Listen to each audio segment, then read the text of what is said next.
자, 이 시간에 우리들에게 주시는 하나님의 말씀을 보겠습니다. 오늘 주시는 말씀은 시편 19편 1절에서 14절까지의 말씀입니다. 이 계시의 말씀을 봉독할 때 하나님의 음성을 다 함께 들으시기를 바랍니다. 하늘이 하나님의 영광을 선포하고 궁창이 그의 손으로 하시는 일을 나타내는도다. 날은 날에게 말하고 밤은 밤에게 지식을 전하니 언어도 없고 말씀도 없으며 들리는 소리도 없으나 그의 소리가 온 땅에 통하고 그의 말씀이 세상 끝까지 이르도다. 하나님이 해를 위하여 하늘에 장막을 베푸셨도다. 해는 그의 신방에서 나오는 신랑과 같고 그의 길을 달리기 기뻐하는 장사 같아서 하늘 이 끝에서 나와서 하늘 저 끝까지 운행하며 그의 열기에서 피할 자가 없도다. 여호와의 율법은 완전하여 영혼을 소성시키며 여호와의 증거는 확실하여 우둔한 자를 지혜롭게 하며 여호와의 교훈은 정직하여 마음을 기쁘게 하고 여호와의 계명은 순결하여 눈을 밝게 하시도다.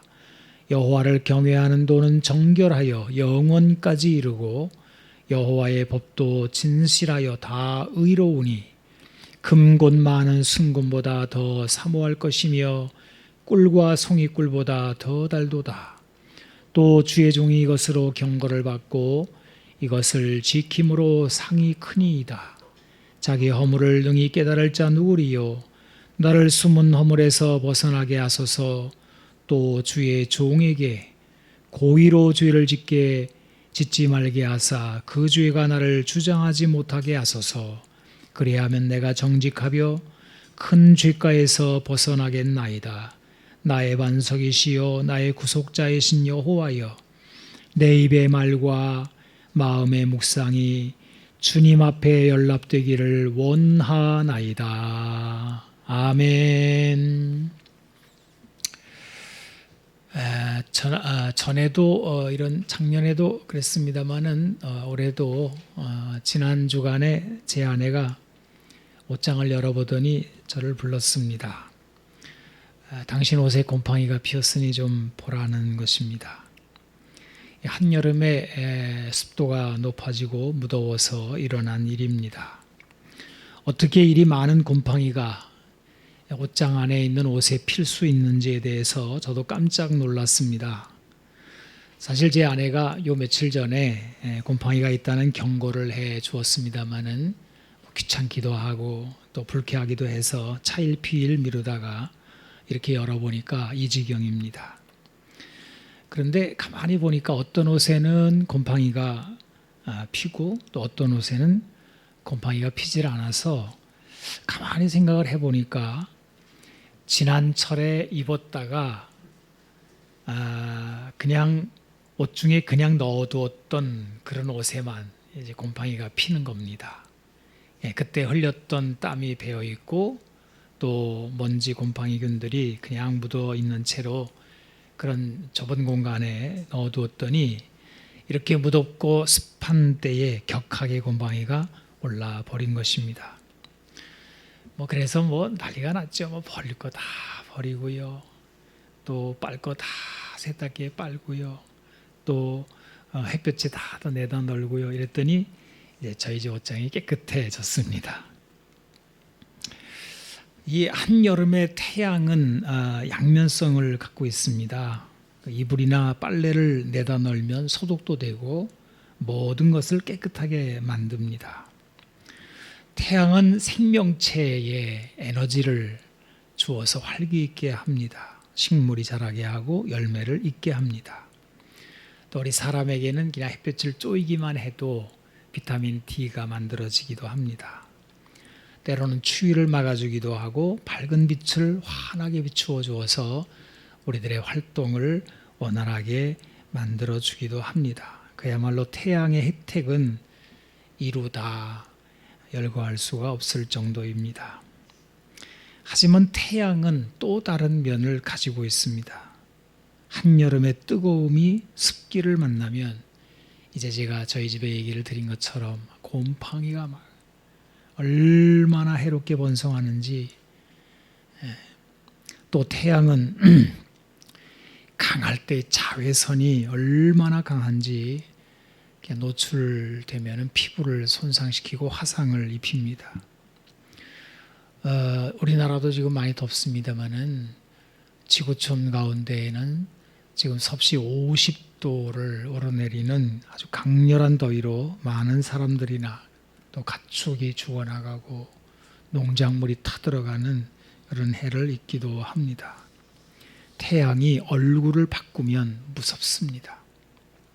그렇게 우리에게 생명의 혜택을 주던 태양이 돌변하여 두려운 재앙을 연출합니다. 이것이 태양의 양면성이지 않습니까? 오늘 우리가 읽은 시편의 말씀에는 이러한 태양의 양면성을 잘 담아내고 있습니다. 우리가 태양에 대한 이 말씀을 살펴보면서 두 가지 전제, 성경에 가지고 있는 전제를 좀 생각해 볼 필요가 있는데요. 하나는 태양은 하나님이 지으신 피조물이라는 것입니다. 고대에는 태양을 신격화하여 신으로 숭배한 일이 많았습니다. 그래서 애굽 같은 나라가 대단히 문명이 발달한 나라임에도 불구하고 태양신, 태양을 신으로 라라고 부르면서 모든 신 가운데 최고의 신으로 섬겼습니다. 이스라엘 백성들도 태양신을 섬긴 적이 있습니다. 하지만 신명기에 보게 되면 하나님께서는 하늘 위의 모든 천체인 해와 달과 별들을 하나님께서 천하 만민을 위하여 배정하신 것이라. 달리 말하면 사람들을 위해 만들어 놓은 것이다. 이렇게 말씀하시면서 거기에 미혹되어 그것에 경배하며 섬기지 말라라고 신명기에 말씀을 담아 놓으셨습니다. 자, 이렇게 태양은 하나님의 피조물입니다. 그리고 또 하나는 이런 태양이 하나님이 지으셨음과 동시에 하나님의 명령에 따라 움직이며 순항하고 있다는 것입니다. 이 두 가지가 전제인 거예요. 태양이라고 해서 제 멋대로 막 이렇게 움직이는 것이 아닙니다. 하나님의 명령에 따라서 운항을 합니다. 자, 이것이 태양에 대한 오늘의 말씀에서 우리가 염두에 두고 이제 그 다음 이야기로 들어가 보야 될 것입니다. 태양은 하나님이 지으신 것이고 하나님의 명령에 따라 운행하는데 이것을 바탕으로 양면성을 가지고 있다는 것입니다.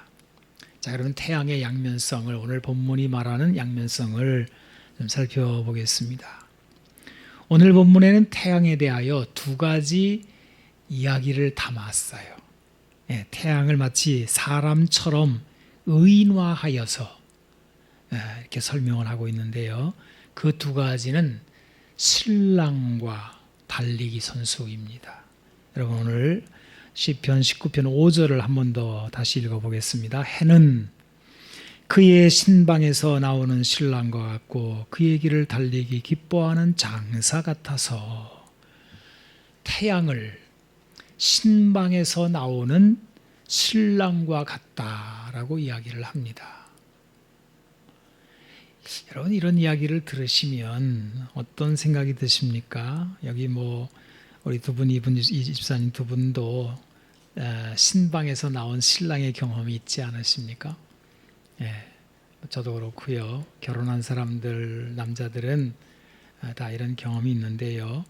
참 가장 행복한 순간, 또 세상을 전부 가진 것 같은 활기차고 기쁨의 순간을 나타내는 표현일 것입니다.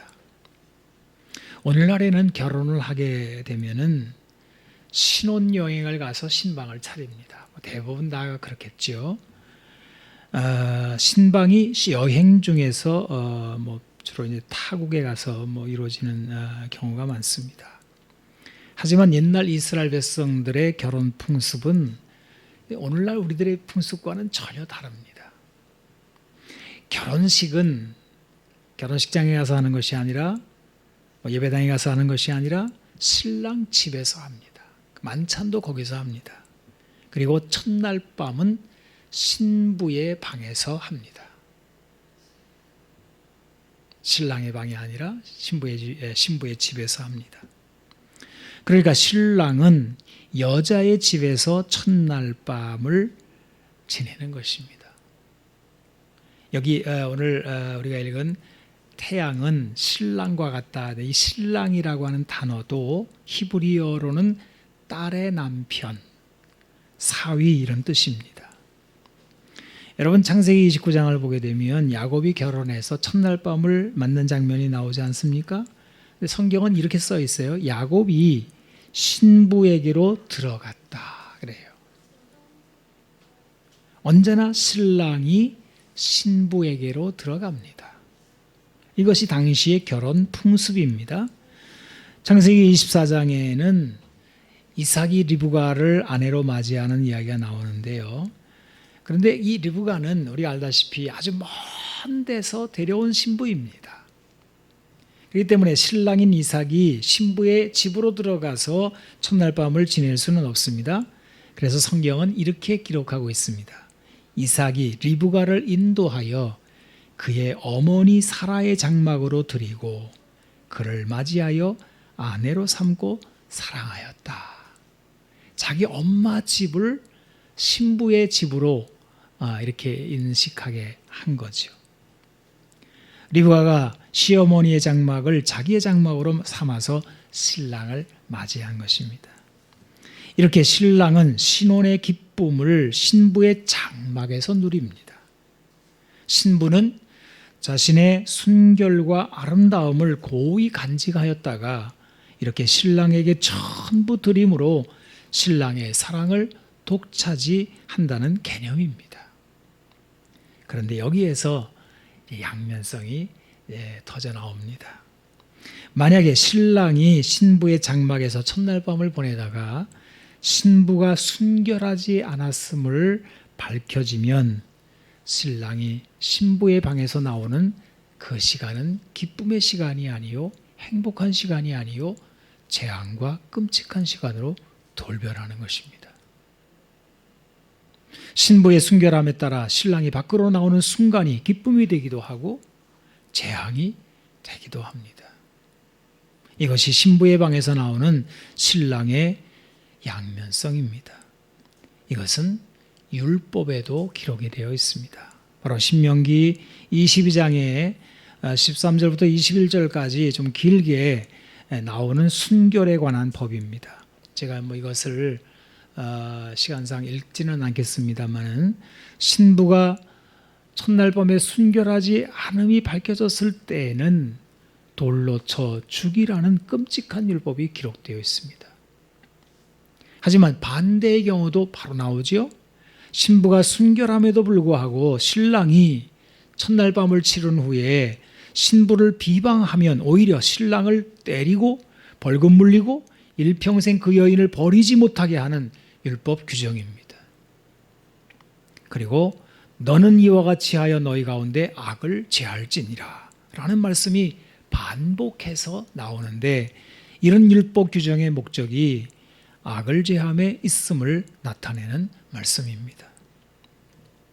태양은 신방에서 나오는 신랑과 같다라고 오늘 본문은 이야기합니다. 그러면 여기서 신부는 누구입니까? 바로 지상에 살고 있는 우리 사람들입니다. 우리들입니다. 태양이 세상을 향하여 골고루 비춥니다. 심지어는 선인과 악인을 가리지 않고 날마다 비춥니다. 하지만 태양은 알고 있습니다. 사람들이 순결한지 아니면 불결한지. 우리 보기에 태양은 그저 하나의 물리적인 뜨거운 가스덩어리 같이 보일지 모르지만 태양은 하나님의 피조물로서 하나님의 명령을 받들어 섬기는 하나님의 심부름꾼입니다. 여러분 요나서를 보게 되면 흥미로운 장면이 하나 나오지 않습니까? 불순종과 고집의 대명사 같은 요나 선지자가 하나님의 뜻을 거스르면서 니느웨로 갔는데 거기서 전 니느웨가 멸망하는지 눈을 부릅뜨고 성읍 동쪽에 앉아 지켜보고 앉아 있습니다. 제가 한번 요나서 4장 5절로 8절을 한번 읽어보겠습니다. 한번 여러분 들어보시면 좋겠습니다. 요나가 성읍에서 나가서 그 성읍 동쪽에 앉아 거기서 자기를 위하여 초막을 짓고 그 성읍에 무슨 일이 일어나는가를 보려고 그 그늘 아래 앉았더라. 하나님 여호와께서 박넝쿨을 예비하사 요나를 가리게 하셨으니 이는 그의 머리를 위하여 그늘이 지게 하여 그의 괴로움을 면하게 하려 하심이었더라. 요나가 박넝쿨로 말미암아 크게 기뻐하였더니 하나님이 벌레를 예비하사 이튿날 새벽에 그 박넝쿨을 갉아먹게 하시니 시드니라. 해가 뜰 때, 자 해가 등장합니다. 해가 뜰 때에 하나님이 뜨거운 동풍을 예비하셨고 해는 요나의 머리에 쪼임에 요나가 혼미하여 스스로 죽기를 구하여 이르되 사는 것보다 죽는 것이 내게 나으니이다 하니라. 불순종하는 요나에게 태양은 사정없이 내리 쪼입니다. 요나가 얼마나 힘든지 이 태양 때문에 죽을 지경이 되었습니다. 태양이 사람에게 해가 되는 장면입니다. 이런 태양의 재앙이 절정으로 기록된 성경의 장면이 바로 요한계시록 16장의 8절 9절에 나와 있지 않습니까? 여러분 여기에 이르면 우리는 대단히 심각한 우리 얼굴에 웃음기를 거두고 대단히 눈을 동그랗게 뜨고 와 놀라는 마음으로 읽게 됩니다. 여기에는 하나님께서 악하고 악한 세상에 마침내 7개의 대접을 진노를 쏟아붓는 장면 중에 4번째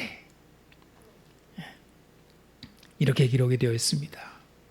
태양도 4번째 날에 창조가 되었는데 4번째 쏟아내는 이 재앙에 이렇게 되어 있습니다. 넷째 천사가 그 대접을 해 쏟음에 해가 권세를 받아 불로 사람들을 태우니 사람들이 크게 태움에 태워진지라.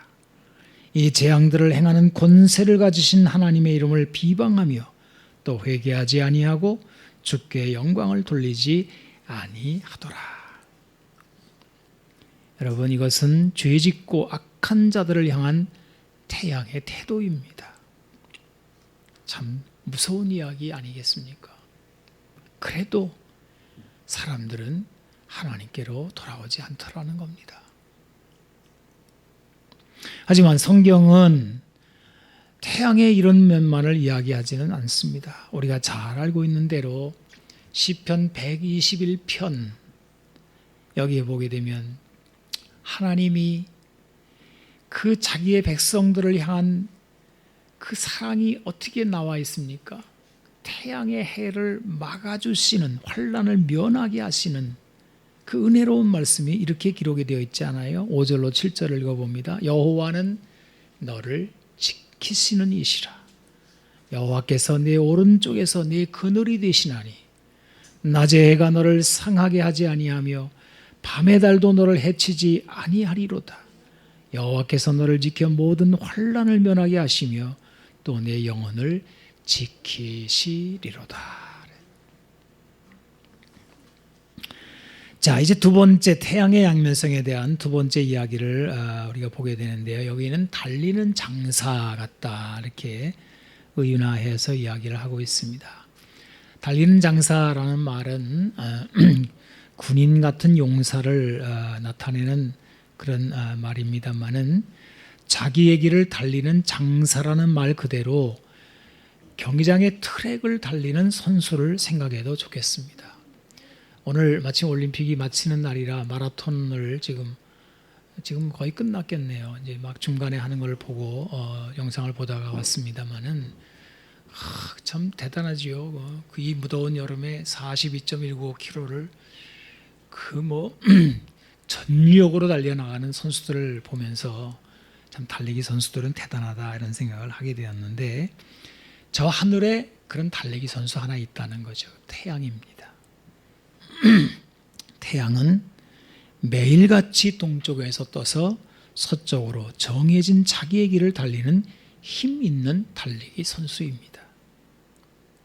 여러분, 여기에는 어떤 양면성이 담겨 있을까요? 그것은 바로 바른 길과 어그러진 길의 양면성입니다. 태양은 언제나 바른 길로 행합니다. 여기 나오는 그의 길이라는 말씀은 경주로라는 뜻입니다. 잠언은 바른 길을 가다가 어그러진 길로 가는 자를 향하여 이런 쓴소리를 하지 않습니까? 도둑질한 물이 달고 몰래 먹는 떡이 맛이 있다 면서 자기의 길을 바로 가는 행인들을 미혹하는데, 이건 몰라서 그렇지 이게 바로 죽음으로 가는 길이다. 잠언에 여러 번 이야기가 나옵니다. 여러분, 이 운동 경기에 이게 나왔습니다만은 사도 바울이 그렇게 얘기하잖아요. 경기하는 자가, 디모데후서서 2장 5절입니다. 경기하는 자가 법대로 경기하지 아니하면 승리자의 관을 얻지 못할 것이다. 달리기 막 하다가 이쪽이 더 빠를 것 같네 그래가지고 트랙을 벗어나서 딜러 간다고 합시다. 그러면은 그 실격이죠. 암만 빨리 도착해봐야 실격입니다. 그거는. 그렇잖아요? 또 예수님도 이 길에 대한 말씀을 자주 하셨죠.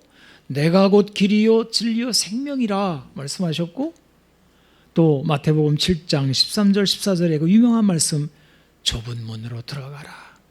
멸망으로 인도하는 문은 크고 그 길이 넓어 그리로 들어가는 자가 많고, 생명으로 인도하는 문은 좁고 길이 협착하여 찾는 자가 적음이라.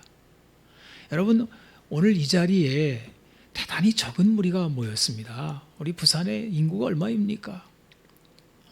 얼마나 많은 사람들이 이 예배 시간에 아무것도 모르고 그 멸망의 길로 좀 가고 있습니까? 하지만 우리들은 우리들이라고 더 자고 싶지 않겠고, 더 놀고 싶지 않겠고, 더 나태하고 게으르고 싶지 않겠습니까? 왜 개인적인 즐거움을 향해 가고 싶지 않겠습니까? 하지만 하나님을 예배하는 것이 가장 귀한 일이다. 이것이 인간의 마땅한 본분이다. 이거는 우리 사람이 가야 될 길이다. 이 길 외에는 바른 길이 없다. 이걸 알기 때문에 우리가 이 자리에 나오지 않았습니까?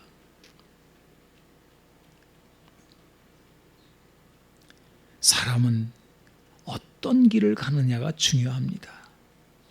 자, 그런데 결과는 뻔한데 법대로 경계하지 아니하면 멸관을 얻지 못하는 거 뻔하지요. 멸망으로 가는 길 뻔하잖아요. 근데 왜 사람들은 그렇게 뻔한 결과를 그렇게 수도 없이 보면서도 왜 어그러진 미혹의 길로 가는 것일까요? 바로 이것을 이야기하려고 오늘 본문이 있는 것입니다. 이 부분이 중요합니다. 그리고 이 부분을 다루는데 결정적으로 중요한 단어, 어떻게 보면 시편 19편에서 가장 중요한 단어라고 할 수 있는데 그것이 6절과 12절에 나옵니다. 숨기다라는 단어입니다. 우리말로 6절에는 피할 자라고 되어 있고 12절에는 숨은 허물, 이렇게 숨은이라는 말이 나오는데 사실 같은 단어입니다. 사람이 미혹에 굴복하고 악에 빠질 때의 모습이 이사야서 29장 15절에 이렇게 나옵니다. 자기의 계획을 여호와께 깊이 숨기려 하는 자들은 화했을진저 그들의 일을 어두운 데에서 행하며 이르기를 누가 우리를 보랴 누가 우리를 알랴 하니. 자, 여러분, 여기에 자기의 계획을 숨기려 하는 자들이 나오잖아요. 이들은 이렇게 말합니다. 누가 우리를 보랴. 그래서 깊이 숨기려 한다는 것입니다. 그들의 일을 어두운 데에서 행한다는 것입니다. 이런 생각하에 사람은 바른 길을 떠나 어그러진 길로 가게 되는 것입니다. 그런데 이것은 그야말로 눈 가리고 아웅하는 것에 불과하다는 거죠. 왜냐하면 하나님은 태양이 온 세상을 비춤같이 온 세상에 충만하시기 때문입니다. 여러분, 오늘 본문을 보십시오. 태양이 얼마나 강렬한지에 대해서 이렇게 이야기하잖아요. 하늘 이 끝에서 나와서 하늘 저 끝까지 운행하며 그의 열기에서 피할 자가 없도다. 자, 이처럼 이 태양의 마땅한 이런 장면에서 하나님이 온 세상을 살피는 것을 지금 이야기하는 거예요. 여기에 대해서는 예레미야 23장 24절에 이렇게 나옵니다. 여호와의 말씀이니라. 사람이 내게 보이지 아니하려고 누가 자신을 은밀한 곳에 숨길 수 있겠느냐. 여호와가 말하노라. 나는 천지에 충만하지 아니하냐. 누가 보랴? 어떻게 알랴? 우리끼리 아는, 우리끼리입니다. 우리끼리라는 말까지 다 나오는 거예요. 다윗은 태양을 보면서 하나님을 생각했습니다. 그리고 하나님 앞에서 죄를 숨기는 자가 좋은 것이 아니라는 결론에 도달해요. 그리하여 자신의 죄를 숨기는 자는 형통하지 못하나, 이 잠언 28장 13절에 나오는 말씀인데요. 자신의 죄를 숨기는 자는 형통하지 못하나 죄를 자복하고 버리는 자는 불쌍히 여김을 받으리라. 이 잠언의 말씀대로 다윗은 자기의 죄를 자복합니다. 그래서 오늘 시편의 본문은 이렇습니다. 오늘 12절을 보십시오. 자기 허물을 능히 깨달을 자 누구리요? 나를 숨은 허물에서 벗어나게 하소서. 사람들은 자신의 어두운 면을 숨기려고 누가 보랴 하면서 대범하게 악으로 치닫지만 다윗은 의의 태양이 되시는 하나님 앞에 자신을 드러내놓고 도움을 구하고 있는 것입니다. 여러분, 죄를 이렇게 숨긴다라고 하는 것은요, 하나님과의 친교를, 이 교제의 관계를 깨뜨리는 거예요. 이때에는 사람이 하나님께 들키지 않으려고 숨어버립니다. 하나님 없었으면 좋겠다. 애들이 죄를 지으면 아빠가 안 왔으면 좋겠다. 이거 똑같은 심리죠. 이게 여러분, 이게 얼마나 어리석은 생각입니까? 아니, 아빠가 없어지면 지는 어떻게 살 건데요?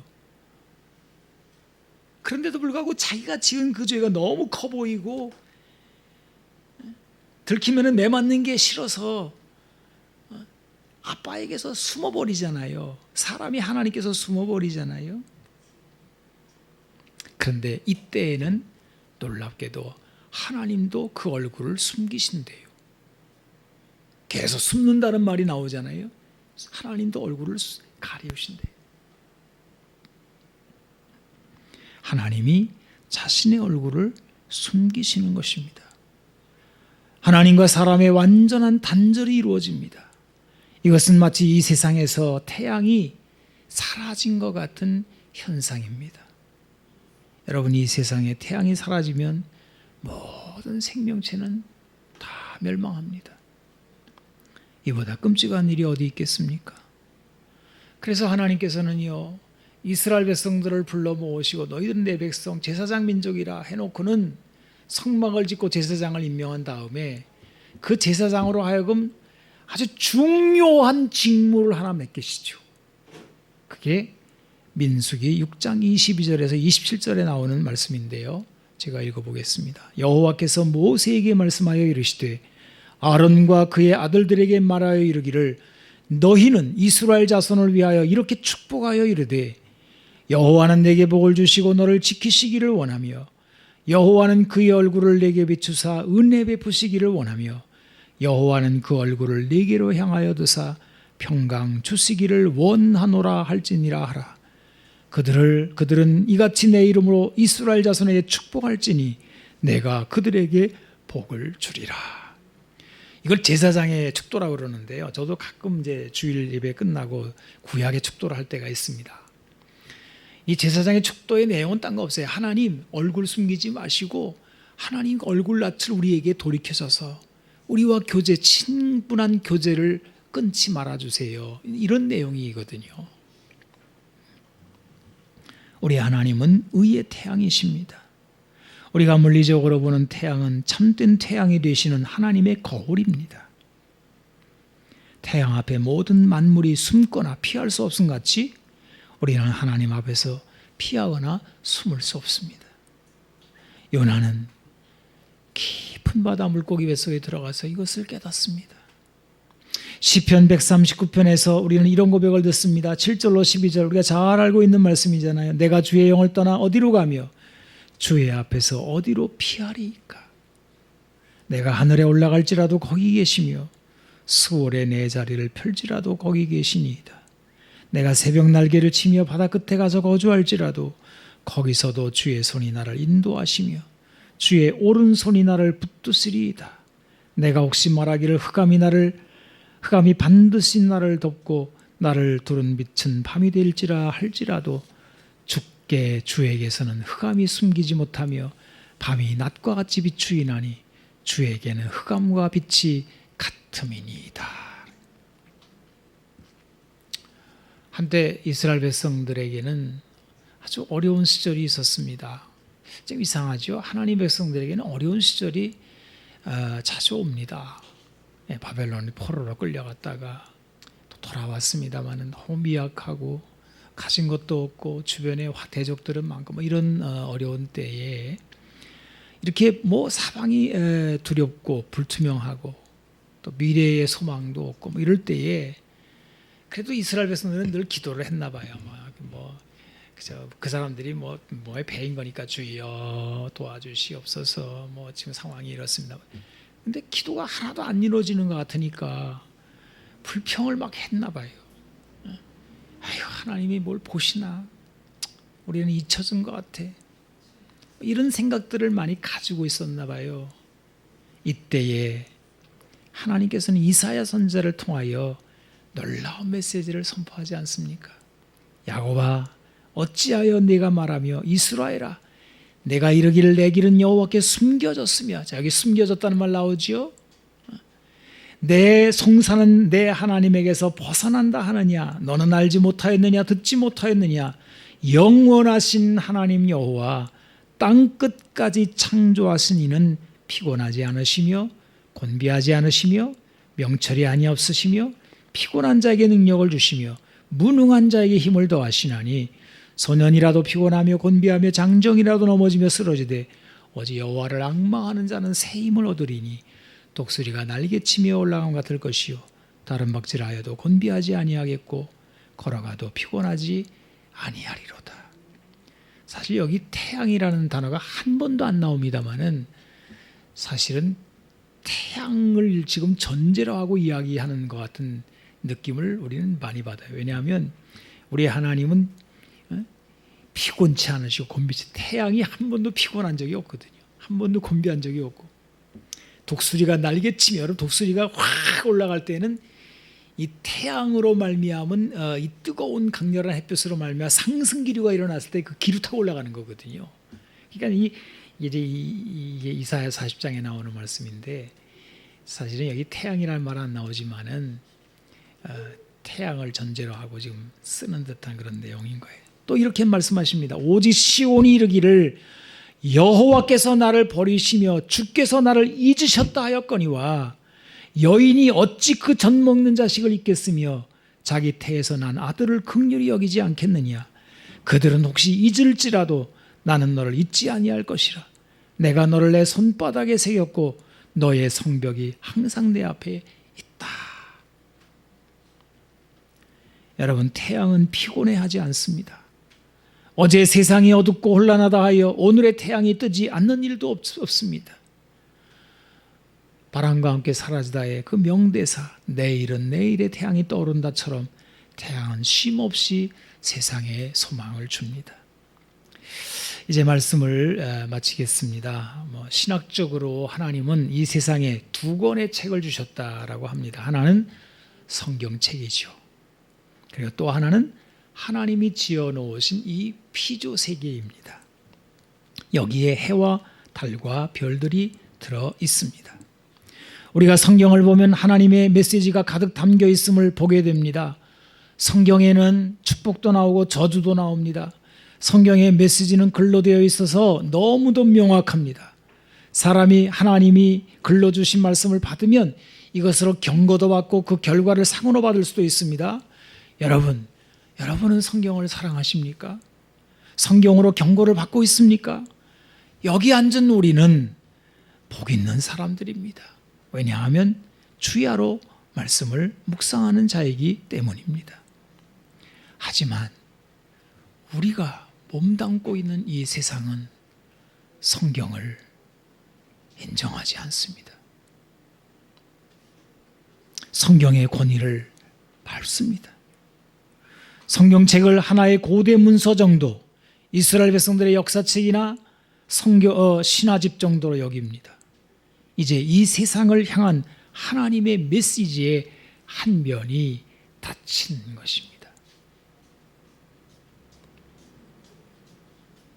이렇게 되면 또 하나의 책이 강하게 열립니다. 그것은 바로 하나님이 지으신 피조세계라고 하는 책입니다. 그 중에서 태양이 단연 압권입니다. 이제 이 시대의 태양은 하나님의 성경책으로서 그 메시지를 온 세상에 지금 전하고 있습니다. 태양의 축복과 저주를 담아 놓으신 하나님의 메시지를 여러분, 태양빛 아래에 있는 어느 사람들이 부인할 수 있겠습니까? 태양이 이 세상을 점점 더 뜨겁게 만들어져 세상은 더 뜨거워지고 있습니다. 저 태양은 신방에서 나오는 신랑처럼 부정한 신부를 고발하고 저주합니다. 태양은 정당한 경주를 하면서 부정한 선수들의 어그러진 길을 고발하고 메달을 박탈합니다. 태양은 하나님의 성경책입니다. 하지만 하나님의 백성들에게 있어서 태양은 하나님의 얼굴을 나타내는 축복의 도구이기도 합니다. 하나님은 태양의 열기로부터 순례자의 길을 가는 우리들을 보호해 주십니다.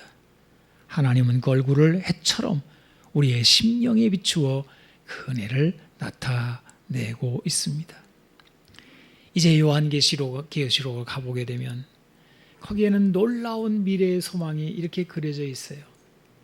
이 세상에 태양조차 필요 없는 하나님의 빛이 우리 사는 세상을 비출 것을 예언으로 담아놨습니다. 이제 우리 요한계시록 22장에 나오는 소망의 말씀을 듣겠습니다. 3절로 5절에 나오는 말씀입니다. 다시 저주가 없으며 하나님과 그 어린 양의 보좌가 그 가운데 있으리니 그의 종들이 그를 섬기며 그의 얼굴을 볼 터이요 그의 이름도 그들의 이마에 있으리라. 다시 밤이 없겠고 등불과 햇빛이 쓸데없으니 이는 주 하나님이 그들에게 빛이심이라. 그들이 세세토록 왕노릇하리로다. 기도하겠습니다. 하나님, 감사합니다. 우리에게 태양을 주심을 감사합니다. 하지만 이 뜨겁고 괴로운 이 여름에 저희들은 생각합니다. 혹시 하나님 앞에 우리가 패역한지, 부정한지, 또 하나님 잘못된 길로 가고 있지는 않은지, 그리고 그것을 숨기려고 하지는 않는지 돌이켜봅니다. 하나님 앞에 숨길 수 있는 것이 없음을 고백합니다. 주여, 우리가 주님 앞에 나왔사오니 우리의 모든 어두운 것을 다 밝게 드러내어 다 소멸하여 주시고 하나님의 은혜 가운데서 다시 그 은혜를 누릴 수 있게 하여 주옵소서. 주님, 이 세상을 불쌍히 여겨주시기를 원합니다. 주님, 이렇게 많은 재앙이 쏟아져도 깨닫지 못하는 이 땅에 우리들은 하나님의 음성을 듣습니다. 성경책에서, 저 태양의 열기에서 이제 우리들의 심령에 들리는 이 하나님 말씀에 순종하게 하여 주시고 기쁨으로 주님 앞에 나가게 하여 주시며 주님, 다윗처럼 숨긴 모든 허물을 다 드러내고 주님 앞에 회개하며 정결한 저희를 되게 하여 주시옵소서.